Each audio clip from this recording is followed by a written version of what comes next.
promoting causes and creating charities. Tell us a little bit about No Food for the Lazy Man. It's an initiative that you started in preparation for your Iceland expedition. Spending 8 days in a container, freezing your butt off, touring around South Africa. Tell us about No Food for the Lazy Man. Yeah, No Food for Lazy Man was actually, you bring back some memories of a long time ago that I had an interview where people dig up all these things. You actually realize what you've done over these 20 years. Funny, creative story. You know what, I lived in this fridge, and it was just, again, an idea. We were heading for Iceland, and I thought, let me do something that would be double up as a support training for No Food for Lazy Man. And then also just a little bit of a precursor to us going to Iceland.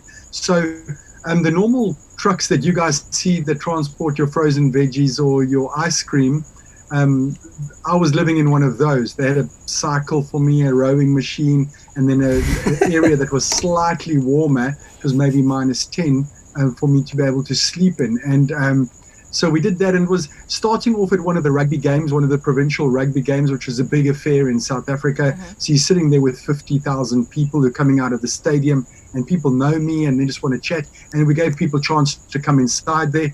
After a few beers, some guys were there inside that fridge in their underpants. So we then obviously That's clothes.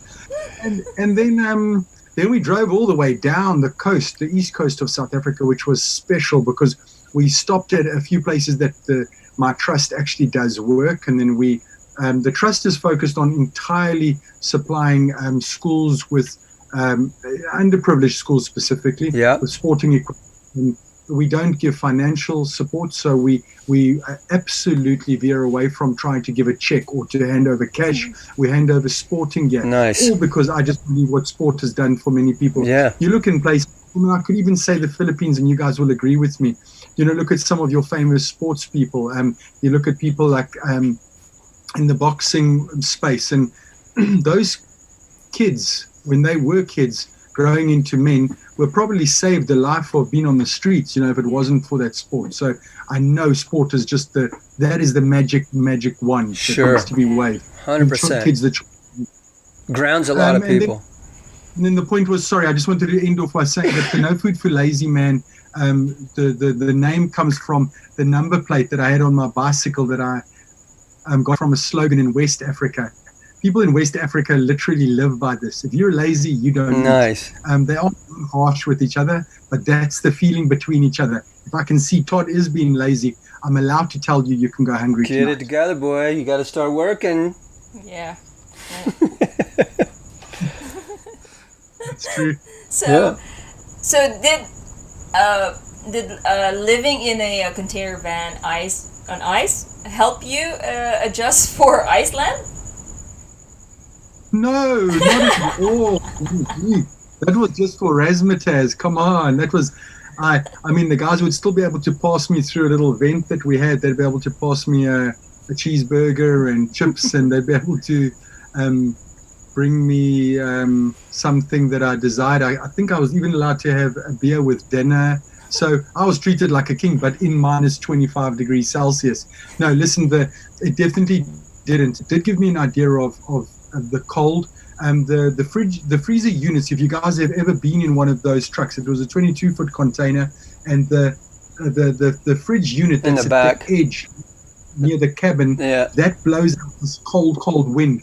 I realized that when I was in that wind, I mean, any breathing or any moisture that my body released would just build up. So I realized that I learned something there just about movement of cold air freezes a lot quicker than like a stationary wind chill factor.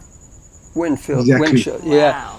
Hey, so thinking about your Food for the Lazy Man, if our audience wants to help out here, how do they get involved? Is there somewhere they could go and get involved, help out with some charity, some funds, or maybe send some gear? How could somebody help out? So this is what we do: is we absolutely stick to that that idea, the original idea and the vision for our trust, where we said that we're looking for sporting equipment. So we appreciate the cash, and we appreciate for that to be a donation towards buying the sporting equipment. But if there are people and you have got influence with a sporting business, a sporting agency, please bully them, pressurize them that they could fill a container and send it to us. We absolutely take that as serious as me feeding my family, what we do with that equipment when it lands here. We also want to see results. But the bottom line, first, is just mentioning is get onto the website, the riaanmanser.com website. Yep. Just send us a mail.